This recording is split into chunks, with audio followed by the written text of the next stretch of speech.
Welcome to the Alcohol Minimalist Podcast. I'm your host, Molly Watts. If you want to change your drinking habits and create a peaceful relationship with alcohol, you're in the right place. This podcast explores the strategies I use to overcome a lifetime of family alcohol abuse, more than 30 years of anxiety and worry about my own drinking, and what felt like an unbreakable daily drinking habit. Becoming an alcohol minimalist means removing excess alcohol from your life so it doesn't remove you from life. It means being able to take alcohol or leave it without feeling deprived. It means to live peacefully, being able to enjoy a glass of wine without feeling guilty and without needing to finish the bottle. With science on our side, we'll shatter your past patterns and eliminate your excuses. Changing your relationship with alcohol is possible. I'm here to help you do it. Let's start now. Well, hello and welcome back to the Alcohol Minimalist Podcast with me, your host, Molly Watts, coming to you from kind of a cloudy Oregon. We are back to some cooler, definitely feeling more fall-like weather around here in Oregon. And dare I say, I'm actually kind of enjoying it. This is odd for me because I am a true sun lover, but I don't know. It's, pumpkin spice, it's football. I'm looking for that really cold, crisp morning. Uh, no rain yet. I'd like the rain to hold off really forever, but doesn't happen around here. So, today on the podcast, well, first of all, let me just tell you all that you're getting to experience something new and exciting here on the Alcohol Minimalist Podcast today. I am actually editing this this episode myself. So if it sounds really wonky, I apologize because my editor had some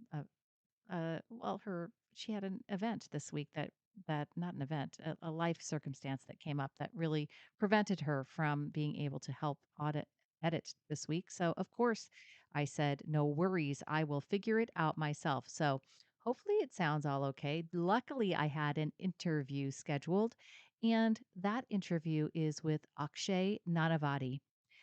Akshay Nanavati is a Marine Corps veteran, an adventurer, and an entrepreneur. This from his bio in his book. Uh, After he overcame drug addiction in high school, he was a Marine. He went to Iraq.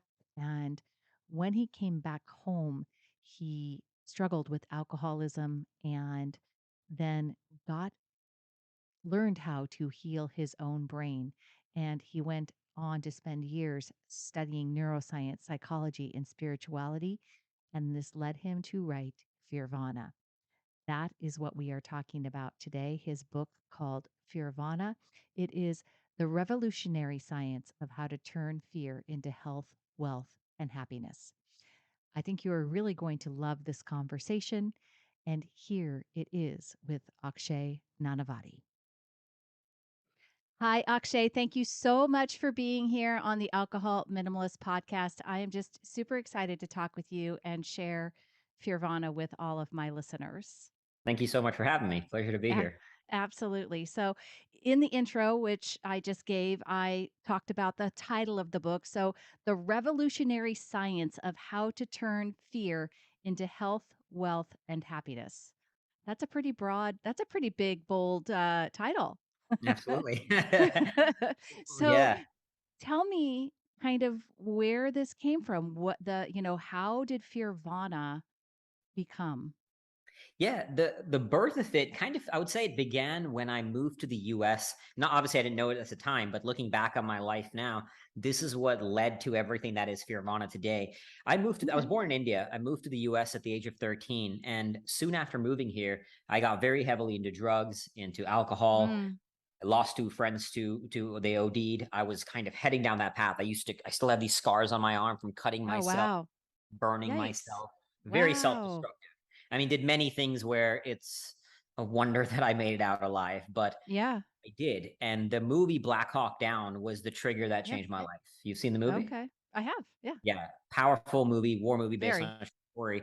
And watching that movie, watching these scenes of men sacrificing their lives for another human being, putting their lives on the line, giving Yeah. everything, and that level of courage, that compassion, that self-sacrifice was awe-inspiring. And almost overnight, I stopped doing drugs, decided to join the Marines.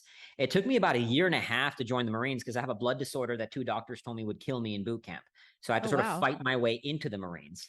But it was a post 9/11 military, post 9/11 world. So here's a young dumb kid wants to go in infantry. We'll find a way for him. So, so I managed to get in, and the Marines is where I first started to learn the beauty of struggle, the beauty of suffering, of fear.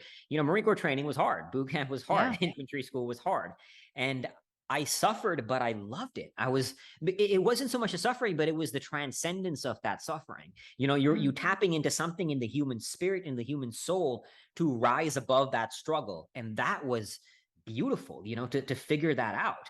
And Yeah. after joining the Marines, I was looking for now other ways to test myself. And before this, to also be clear, like I was scared of everything. I was scared of Ferris wheels, of heights, of open water. I was scared of like not even roller coasters, like Ferris wheels, right? Like everything Right. terrified me. And so I began systematically facing these fears. I went skydiving, scuba diving, rock climbing with and without the safety of a rope, mountain climbing, like you name it. Nature sort of became my playground to explore my fears and ultimately face them.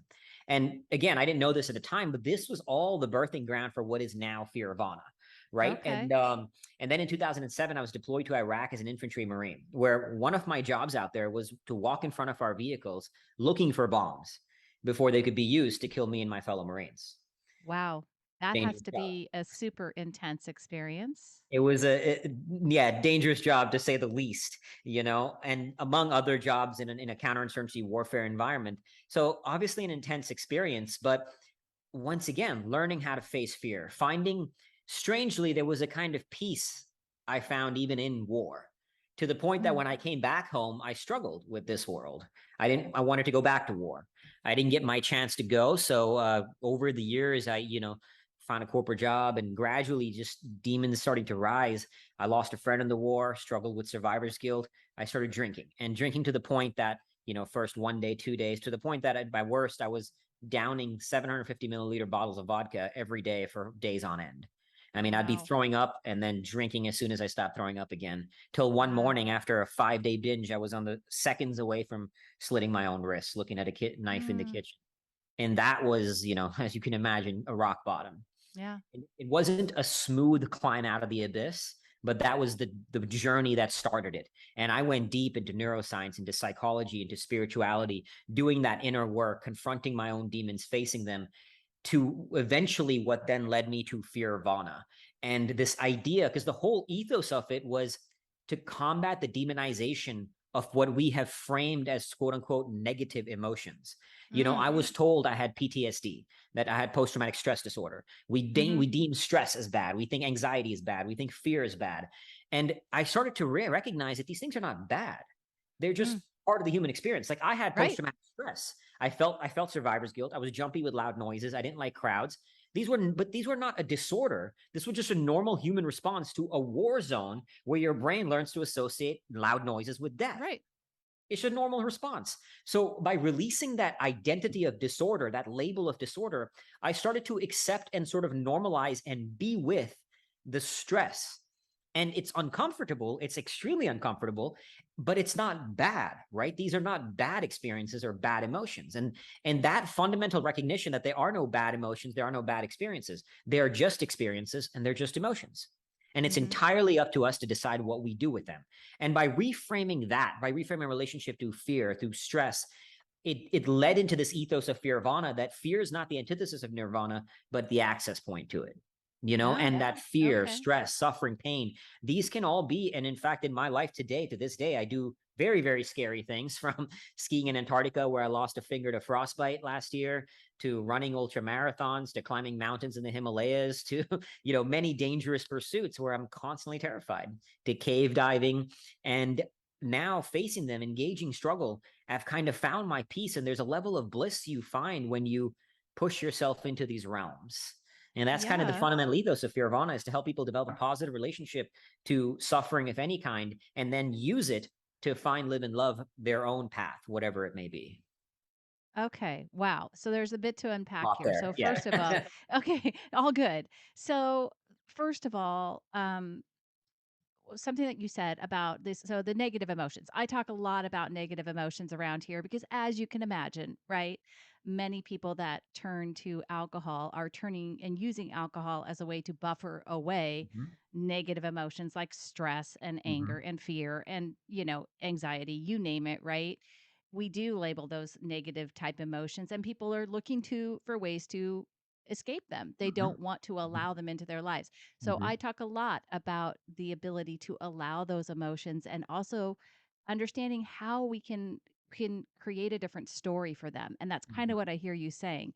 It's the story that we tell ourselves about these emotions that really make them worse than they already are, right? So like we can like tell ourselves how terrible this experience is, or we can find value in what the experience is and understand. Plus, the bottom line is that life is going to be like, 50-50, right? It's not going to be all good.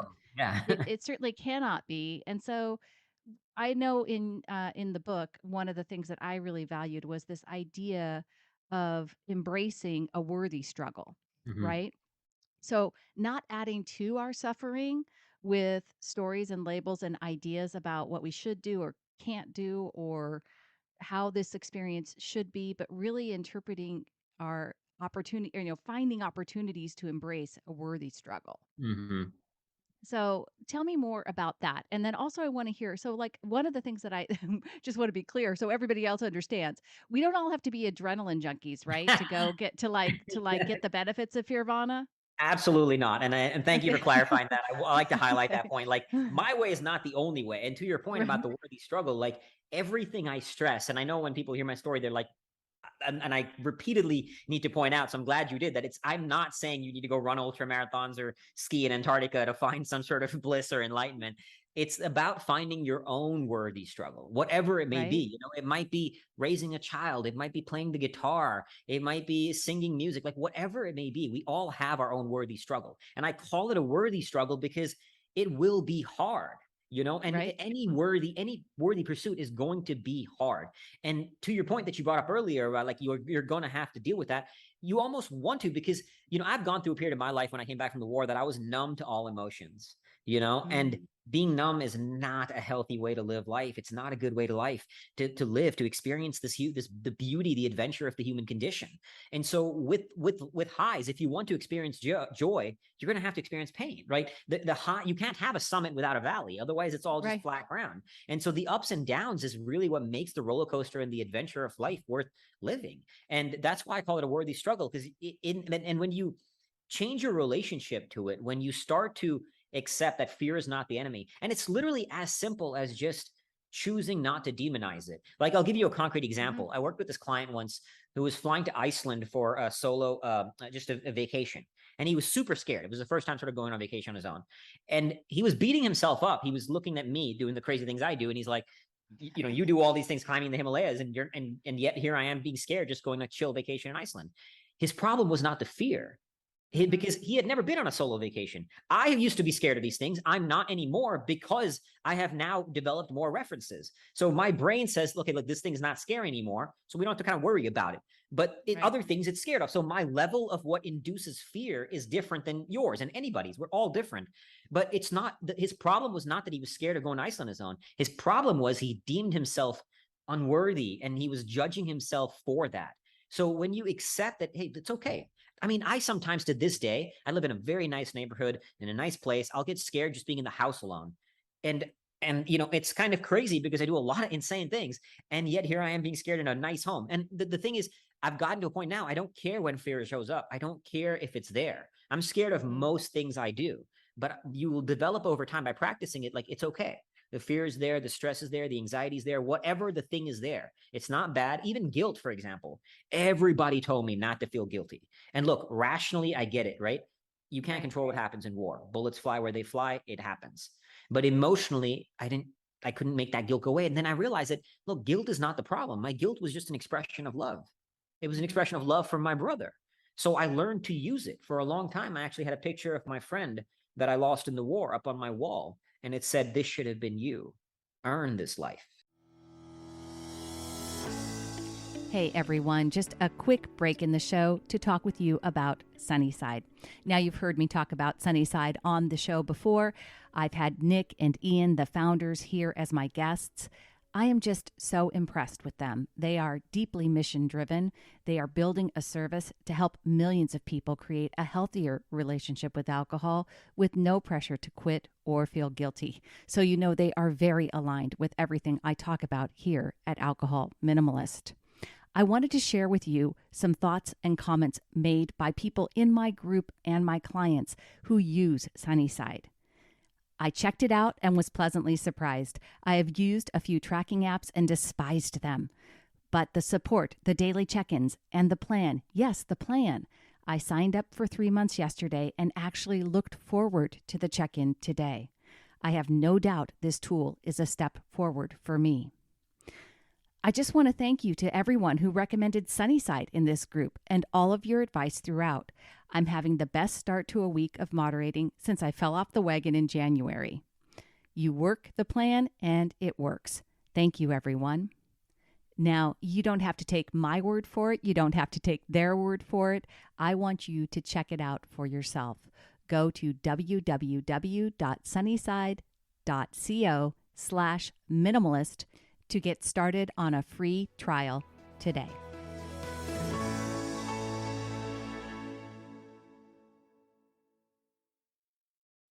My guilt became my fuel, you know? So any emotion, when consciously engaged, can be a source of value and empower you in that worthy struggle. But the key is it has to be yours. Like if you asked me to go play chess today, I'd be like, I don't care. That's not my thing, you know? Similarly, a chess player might be like, I don't want to go drag tires for 2 hours, you know? So when it's your worthy struggle, it will light that fire in your soul to make the struggle worthwhile.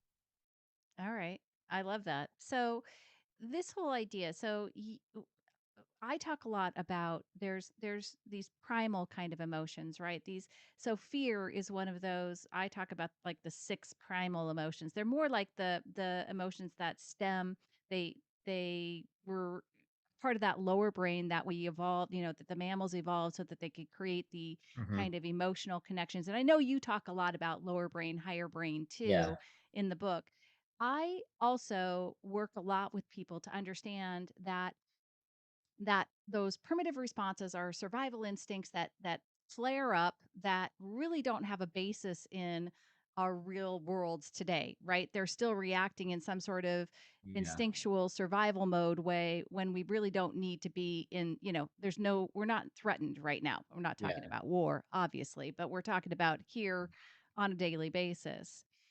The other opportunity that I have that I talk about with people is the ability to actually redirect and create the emotions that we want to have in our lives by how we think. So our thoughts actually create our feelings as opposed to just, it being the other way around so that we're having to just interpret what's coming up from inside. Yeah.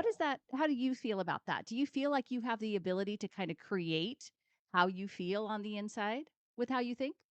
Great question. So I think it's a bit of both in my take. Like the way you look at it is there's two separate entities. There's the mind and the brain. So the Mhm. brain is the physical thing. And you don't like, for example, if somebody came into this room right now with a gun while I'm sitting here talking to you, right? My brain would respond with fear. Right. A normal response. I'm not choosing that response. It's a normal response. But what I do with that is my choice, right? That's where so the mind is and you can also in neuroplasticity, they call it like top down versus bottom up neuroplasticity, right? Through thinking, through top down, through conscious effort, I can control the feeling and ultimately change what physically happens in my brain. Right. But simultaneously, my brain is also reacting and responding to the stimuli of the world, right? Mhm. So you want to accept and embrace both sides of that, and that's what, coming back to what I was saying earlier about letting go of the demonization of the emotion. And then Right. once I accept this emotion is there, okay, I'm scared now, I'm feeling fear, I'm feeling guilt, I'm feeling sadness, whatever the emotion, okay, got it, I'm feeling it, but I don't have to let it define my actions. What am I going to do with it? And to your point, and that's when through the conscious effort, I can now change the experience. I can change the emotion. I can control my experience of reality through the Mhm. will, through conscious effort. And so that duality can coexist. A great way to actually understand this is this concept that I talk about in the book of second dart syndrome. Mhm. So Second darts, yeah. Yeah. So Buddha said we're all stabbed with the two darts of suffering. The first dart is the one I don't control. So somebody comes in here with the gun. I'm feeling fear. I'm not choosing that. My brain responds. The second dart, that's our point of power. What do I do with that? What's my conversation around that fear? Like going back to that example of my client, he can say, okay, it's okay to feel the fear, but that's not who I am. This isn't enough to define me. I'm choosing to step into the fear. And actually, that's a reflection of my courage and using that experience of as a tool to drive you forward. Like to this day, I am terrified of going back to Antarctica. Terrified. I literally feel fear on a daily basis, knowing what waits me out there. And I kid you not, that's not an exaggeration when I say on a Are you daily. going back? I am going back. Yes. Oh my gosh. Okay. I'm going back to do something quite big out there. I'll be spending 110 days alone in Antarctica, the most hostile environment on the planet. Skiing for the mission is to ski for 1,700 miles across the entire continent, which will be the first ever human powered crossing of the continent once accomplished. And needless to say, especially after losing a finger out there, I am absolutely terrified. Wow. I'm sorry. I'm kind of terrified for you. I'm going to try not to be, but wow. Wow, that is okay. Again, not No, we don't have to everybody just take a you don't breather. absolutely don't have to do that. Don't have to do Exactly. it. It's not the only path to bliss or to enlightenment or to finding meaning in this existence, but that's my path, right? And the point is to say though, like my fear is something that I want. My fear kills complacency. Like I'm scheduled to go after we speak here to drag tires for 2 hours, and I'll be very honest with you, I do not want to go today. I'm Right, tired. sure. It's like 100 degrees outside. I'm in Phoenix, but that fear of what awaits me, it drives me to get out that door. And I will get out that Mhm. door this evening. So Mhm. fear is beautiful when you leverage it, when you exercise it. It can drive you into purposeful action, and it can move you forward from a place of power when consciously engaged from that point of power, which is the second dart. Yeah. And we have to become aware of it because if You without have to that, become aware of our fears can lead us into other things that aren't so great, right? I it. And mean, like absolutely. that's the downside. If we don't become more conscious of it, if we don't understand some of the value in these less, these whatever fear and other type emotions that people tend to want to avoid, Yeah. um, that then that's where we get into trouble. I mean, That's it. It's a great point. I was just speaking to my students in my program earlier today about this, that if you avoid that point of pain, the fear, the stress, the trauma, whatever the thing is, it's going to live in within you and control your actions anyway. Like as Carl Jung put it profoundly, until you make the unconscious conscious, it will direct your life and you will call it fate. right. And I Yeah. love that quote, and it beautifully Yeah. summarized. As he also said, people will do anything, no matter how absurd, to avoid confronting their own soul. And so we do everything to escape that feeling. And the thing is, it feels good in the second, like this feels horribly uncomfortable, so I'm going to run away from it. But it's that's that vision, and we all kind of know this, that it's only going to lead you deeper and deeper into the pit. But if you face that discomfort for a minute, if you face it, and look, you're going to have to keep facing it because you might be scared today, and then you conquered it today, you faced it, you've gotten out of it, and tomorrow it shows up again. You're going to have to keep facing it, but over Yeah. time it'll transform your entire relationship, and you build new patterns in the brain. You're literally physically building a different Yeah. brain. Like how I think today about the world is not how I thought about it 3 years ago in every context. And Yep. so that changes over time through the will, through conscious effort. But you have to first sit with that discomfort. That's why I love that you brought that up. You got to sit with that discomfort. Like I'll give you another example of this. I did this interview with Dr. Drew a few years ago, and somebody had called in. She was going through PTSD from the Boston bombing. We were Mm. sharing some things that Yeah. might help. And at one point, I said to her, when you hear a noise, how do you kind of react? And she was like, that like she feels anxiety, and so she wants to kind of run away from it. I said, I want you next time that happens, just to kind of sit with it. And I said something along these lines, and she goes, but that's really hard. And I go, exactly. I know it's really hard, but that's the way through it. Like you can't get over those symptoms of post-traumatic stress. You can't move through it without facing that. Yeah. I don't blame her. Like we all want to get out of that because it's horribly uncomfortable. But if you escape it, you're gonna live your rest of that life in that pit, and it's gonna control you. Yeah. I tell my people all around here all the time, we can do hard things. We have to just Absolutely. tell ourselves we can do hard things, you know? And you got That's to just the build way. your way up. Yeah. I didn't ski across, and I wasn't born like this. Like I I'm terrified glad of, to know. Yeah, you and I didn't really like start to off stress that point. Yeah, because people think like, oh, this dude's just some crazy dude. And I'm not. Like, I used to be terrified of Ferris wheels. I didn't even like running the 200 meters. Forget about running ultra marathons. You know what I mean? So you right. build yourself the ladder of risk 1 inch at a time. All right. So everybody listening up, this is real life podcasting. Poor Akshay just had to listen to me tell the dogs to be quiet here so that we could go back to our podcast recording. Ah, it's the reality of real life podcasting. So I want to hear a little bit more from you, Akshay, if I can, about how about your alcohol use? Because I know you mentioned that when you came back from Iraq, you were severely addicted, or you were so. But we also have said that you got over that, or you told me before we got on to this call that you didn't go like that. You recovery isn't a thing for you. I mean, that wasn't what happened. You didn't go into a program, and you really started this whole process by overcoming that. Yeah. Is that accurate? Absolutely. Yeah, I did not go to rehab. You know, at first I tried to moderate it for a little bit, and and this is not to say like my path is the only path. I know people today who used to drink heavily, stopped, and now they're able to moderate and they're totally fine. Like they might have one glass of wine and they're great. Like everybody can, you got to find your own journey, right? But for me, as as evidenced by the things that I'm doing going to Antarctica, I'm not really good at moderation, I discovered. So I tried, it didn't work because every once in a while a trigger would hit and I would drink heavily again. And so I was like, all right, this is not working for me. And I don't like, there's no reason it's not doing anything good in my life. Why do I need Hmm. it? So Yeah. you know, like I was never had a problem being social. Like there's just no reason so I stopped. And it was a journey. I've broken my sobriety multiple times. But and that's the thing. It's like the work doesn't ever stop. Like that inner work. Right. And this is, I think, one of the hardest things that I notice more and more in my work from having worked with people as a coach, and even now the work I do in my programs is that we think that okay, one day I overcame this demon or I like beat this and I did awesome, but the next day it'll show up. And the next day it'll show up, and the next Yeah. day it'll show up, or the next week it'll show up, the next month it'll show up, right? Whatever it is. But the thing is that work, that inner work is relentless. And if you embrace like it, and I don't mean to make that sound bleak, like that shouldn't sound like, oh, that's so hard. It's actually a beautiful thing because it's in that work that you find the bliss. Like it's in the work Yeah. that, and you have to practice that. Like it's embracing that, but recognizing that the day-to-day process of fighting one demon at a time, overcoming one problem at a time. Like I always say that progress is not the elimination of problems. Progress is the creation of new problems.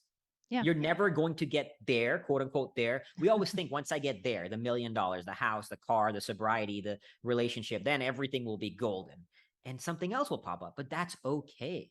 You know, it's Yeah. in overcoming of each problem, each battle, that you find a new awakening. You find something new within yourself.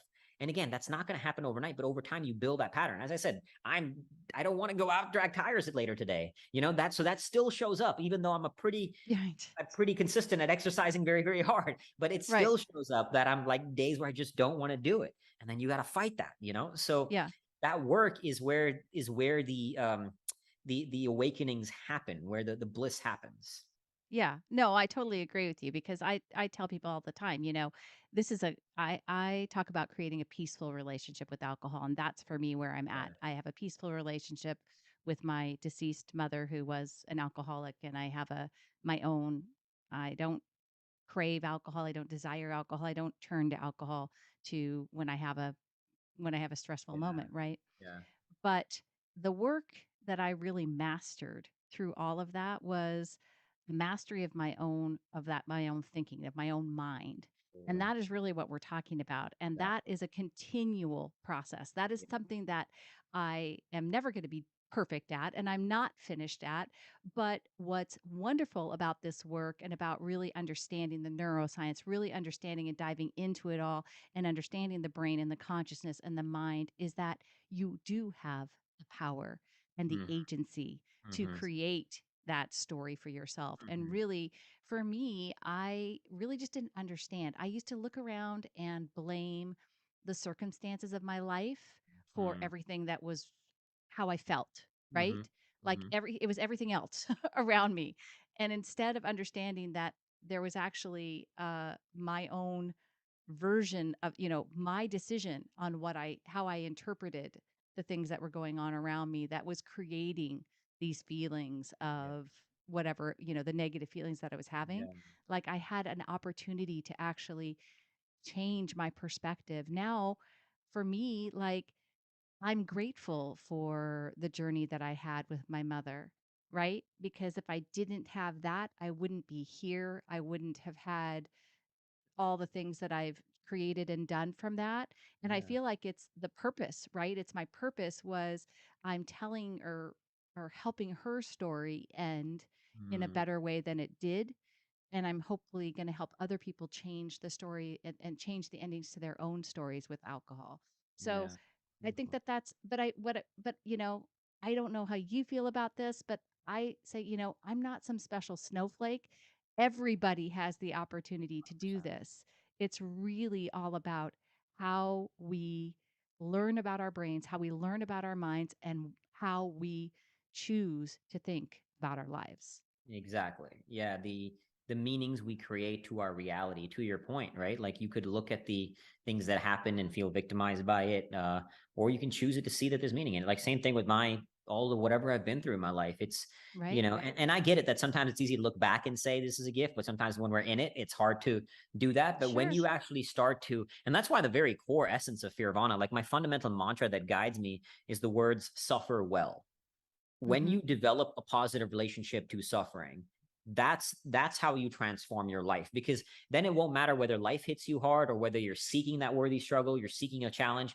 You'll be able to enjoy the suffering in the process, the struggle in the process, and that's how you find meaning in it. That's how you find beauty in it, and you turn, whether it be a past suffering or whether it be something you're going through right now, there's a gift in that if you choose to see it. But it is a choice, and that choice has to be made over and over and over and over again, right? But Yeah. it's a choice, and it becomes you the more you make it. It becomes the very essence of your soul the more you make it. But we get to create our own reality. I mean, that to your point about the agency, that's how. And I had to do that same work to battle my demons that were driving me to alcohol.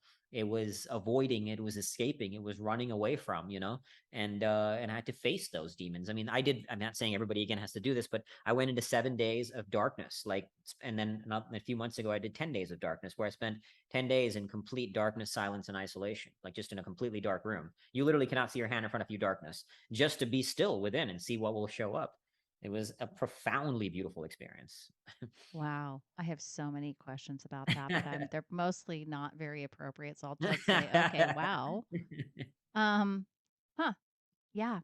Well, okay. So tell me more about now. So the book's out. I mean, the book's been out for a few years now. You've got a lot other stuff going on, coaching programs. We've got, things that things that you're doing with people. You've got these side adventures and expeditions that you're doing yourself. So tell me more about what the mission moving forward is for Fearvana. So now with Fearvana, yeah, we have, I mean, the long term, our goal is to build this whole ecosystem of products and services under this ethos of Fearvana to help people do those kind of three things. First, transform their relationship to struggle in order to find, live, and love their worthy struggle. And that's kind of life, right? If I find my Hmm. path, live that path, and love the journey, that's the essence to a blissful, meaningful life. And so we currently have like a Fearvana Fuel supplement line. I have digital training programs called the Fear Chasers Alliance, where I Right. go deep into mindset stuff around everything under the umbrella of mastery and growth. We are launching a Fearvana clothing line. We're going to eventually launch like Fearvana Fitness, Fearvana Adventures, Fearvana Retreats, like this whole ecosystem under the umbrella. And that's the business and the brand. And I've partnered with people way smarter than myself in the various categories. And my role is kind of to be the face of Fearvana. And I also do these expeditions I wouldn't even say on the side. They're more sometimes a full-time job training for them Yeah. than the work. But I'm like, I would call myself an adventurer, an explorer as well. So I've done all kinds of things, from again mountaineering to, I was in Antarctica last year, as I mentioned. Went up to Denali in Alaska the year before. I was just in Iceland. I was doing the 10-day darkness retreat. Just various these kind of expeditions on the edge of the human experience, on the edge of the soul, and finding wisdom that I can then bring back into this realm, if you will, and use that wisdom I gained from the edge in order to help other people navigate their own darkness and bring light into their own darkness, whatever it may be. So I'm kind of now sort of the face of the brand, and then I partner with people to run the business side of things in the identity. And we want to grow into this global I mean, we already are global, but really grow into this massive thing all over the globe, where, I mean, everybody suffers, right? And I think our collective relationship to suffering is very unhealthy, which is what creates more suffering. So Yep. I think Fearvana is I don't mean to say this egotistically or arrogantly at all, but sort of the cure for the greatest ailment in the human condition, which is our negative relationship to suffering. Because if you solve that, then life is blissful. And ultimately, at the core of why we do anything we do, whether it's like making money, getting a job, getting a house, whatever, is to be happy, fulfilled, inner peace, whatever word you want to use, right? And when you Right. fall in love with suffering, you inevitably create that. And that's what we want to do, is help people, give them the tools, the resources, the insight, the awareness to create that life of bliss and meaning, whatever it may be for each person. Wow. Again, a pretty big, bold mission as well. Absolutely. Yes, So, ma'am. um, okay. Well, we will link all of that in the show notes, folks. So I will link on what's the easiest way for folks to find you? You can find me on the social media platform I use most is Instagram, Fearvana. I Mm-hmm. also my website, fearvana.com, and the book is on Amazon in paperback, Kindle, Audible. 100% of the profits in the book go to charity, so we support many beautiful causes as well. Yep. And folks, we'll also have I'll have a link to the Fear Chasers Alliance as well. So you can learn more about that, especially for you thrill seekers out there. I bet you, I mean, not just thrill seekers, but I It's bet there's, not at all just for thrill seekers. We have like but people who are seeking. I gotta Yeah. imagine that if there's got to be some sort of, if there's going to be a retreat, I gotta imagine there's got to be some sort of, The eventual plan when we do the retreats is we'll have 3 levels. Level uh-huh. 3 will be it. Right Level in three, right? Yeah. Okay. but Just we'll what I thought. work the way up. So that's the plan when we do start the in-person retreats. But the alliance is for anybody just who wants to Yeah. grow. It doesn't have to be Yeah. ski grass Antarctica. Yeah, and mindset is everything, folks. As you know, I talk about it all the time. So, Akshay Nanavati, I really appreciate you stopping in, putting up with the barking dogs, and being here and sharing your wisdom with my audience. I appreciate you taking the time. Thank you so much for having me. Thank you for listening to the Alcohol Minimalist Podcast. This podcast is dedicated to helping you change your drinking habits and to create a peaceful relationship with alcohol. Use something you learned in today's episode and apply it to your life this week. Transformation is possible. You have the power to change your relationship with alcohol now. For more information, please visit me at www.mollywatts.com.